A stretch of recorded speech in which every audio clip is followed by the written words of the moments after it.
আপনারা দেখতে পাচ্ছেন আজকে কিন্তু আমরা চলে আসতে আবার প্রতিদিনকার মতো মাঠে দেখতে পাচ্ছেন কিন্তু নতুন ফসল নিয়ে কিন্তু আপনাদের মাঝে হাজির হয়েছি।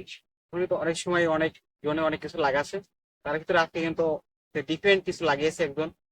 বলেন তার সাথে কথা বলার চেষ্টা করি, দেখি একটু কথা বলে আসলে উনি এই ফসলটা লাগানোর কারণ কি। অনেক ফসলই তো ছিল, সবাই তো এখন ধান রোপণ করতেছে, তার ভিতরে ধান রেখে তিনি একটি সিম কেন লাগালেন সে বিষয়ে চলুন ওনার সাথে কথা বলি আমরা। আমার নাম মোহাম্মদ সুমন ইসলাম। বাসা কোন জায়গায়? বাসা হচ্ছে তেতুলিয়া। তো চিতলিয়া থানা কোন জায়গা? থানা মিরপুর, জেলা কুষ্টিয়া।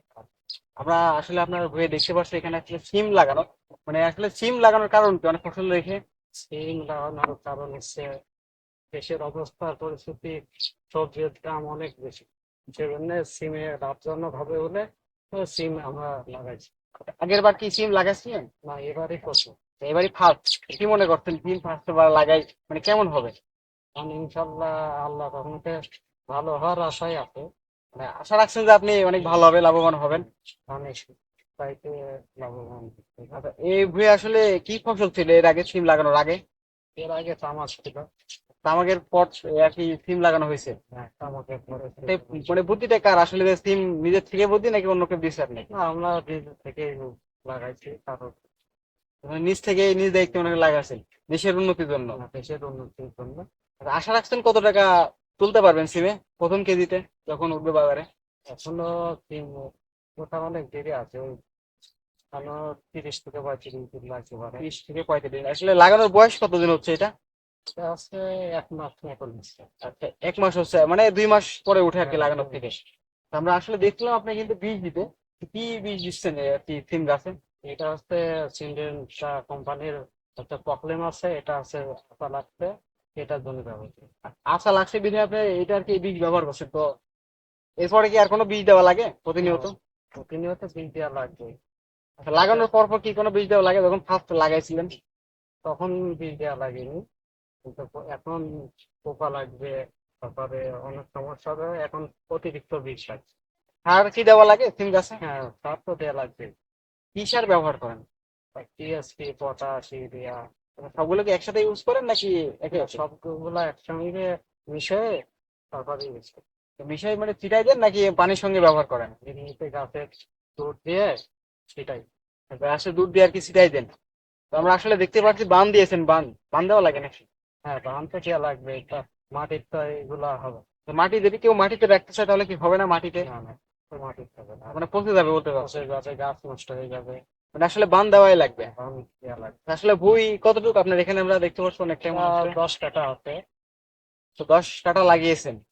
তো আসলে আমরা জানতে চাচ্ছিলাম আপনার কাছে যে যখন আসলে সিম দেখা যাবে ফুল আসছে তখন আসলে কি কোনো বীজ ব্যবহার করা লাগে? আর তখন তো বীজ ব্যবহার করা লাগবে, যে যেমন সিমের ডগা করতে, তারপরে ফুল ঝরে যাবে, ফুল ফেরানোর জন্য বীজটা ব্যবহার করা লাগবে। আসলে যখন ফুল আসে তখন দেখা যায় অনেক সময় যে ফুল ধরে যাচ্ছে, সেই কারণে আর কি বীজ ব্যবহার করা লাগে, এটা বলতে চাচ্ছেন? আচ্ছা, যদি ফুল থেকে যায় ফল হয় তখন কি বীজ দেওয়া লাগে ফল হওয়ার পরে? আর এটা তো ফল হওয়ার পরেও ওই যে পোকা লাগে, ছিদ্র করে, যেমন ফলের ভিতর ছিদ্র করে না, ওই পোকাটা দমন করার জন্য বীজ দিতে হবে। দমন করার জন্য বীজ দেওয়া, আপনি বলতে চাচ্ছেন লাগানোর পর থেকেই টুকটাক করে বিষ মানে দেওয়াই লাগে? টুকটাক করে বীজ দেওয়াই লাগবে, মানে বিষের কোনো কমতি থাকা চলবে না? লাগানো থেকে হারভেস্ট করা পর্যন্ত বীজ দিতে হবে, মানে লাগানো থেকে বিক্রয় করা পর্যন্ত বীজ চলবেই। আপনার মতো যদি এমন আরো অনেকেই উদ্যোগ নিতে চাই সে বিষয়ে কি বলবেন? উদ্যোগ নিলে সবাই মিলে উদ্যোগ বেঁচে নেওয়া যাবে। সফল কি হবে? হ্যাঁ, সফল তো হবে। দেখছো অনেকে আছে ধান লাগানো ছেড়ে আপনার মতো এমন সিম আবাদ করতে চায়, তখন কি বলবেন? আমরা সব ঠিক আছে, আপনার সিমও আবাদ করতে হবে, সব রকম ফসলই আবাদ করতে হবে, তার একটার উপরে ঝুঁকলে তো আর হবে। সেক্ষেত্রে ধান ছেড়ে যদি সিম আবাদ করতে চাই সেক্ষেত্রে কি বলবেন? দেখি ঠিক হবে? ওটা ধান তো কিছু করা লাগবে খাওয়ার জন্য। ও, তাছাড়া সিম যদি সবাই লাগায় তাহলে সিমের দাম কমবে। এটা অবশ্য ঠিক। আপনি এক্ষেত্রে আমরা জানতে চাচ্ছি আসলে আপনি ধানের থেকে সিমে কি লাভবান বেশি হতে চাচ্ছেন?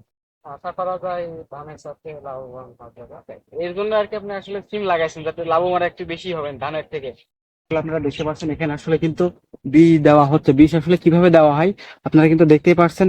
আসলে নতুন যারা কৃষি আছেন বা হতে যাচ্ছেন যে আমরা সিম লাগিয়ে লাভবান হব, সেক্ষেত্রে আমি বলতেছি আসলে আপনারা কিন্তু দেখতেই পাচ্ছেন যে আসলে যদি সিম লাগিয়ে থাকেন সেক্ষেত্রে নতুন চাষি যারা আছেন যে আসলে আমরা সিম লাগালাম কিন্তু আসলে বিষ কিভাবে দেবো যদি জানা না থাকে, আপনারা কিন্তু দেখতেই পাচ্ছেন খুব সুন্দর ভাবে আসলে বীজ দেওয়া হচ্ছে, আপনারা দেখছেন কি সুন্দরভাবে আসলে কিন্তু বীজ দিচ্ছে। এভাবে কিন্তু বীজ দেওয়া লাগবে, তাদের কিন্তু মেশিন থাকা লাগবে, মেশিন নিয়ে কিন্তু সুন্দরভাবে গাছের আগা থেকে গোড়া পর্যন্ত সুন্দরভাবে কিন্তু বীজ দেওয়া লাগবে, যাতে প্রতিটা জায়গায় কিন্তু আসলে বীজ যায়। আর বীজটা আসলে দিবেন কখন, যখন হচ্ছে আকাশে মেঘ থাকবে না, আসলে রোদ দেখা যাবে বিকেল টাইম, সে সময় কিন্তু আসলে বীজটা দেওয়া লাগবে মূলত।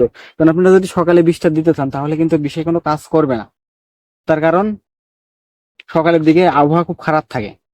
আচ্ছা, আপনারা বীজটা দিবেন কোন, দুপুরের পরে দিলে খুব ভালো হয়।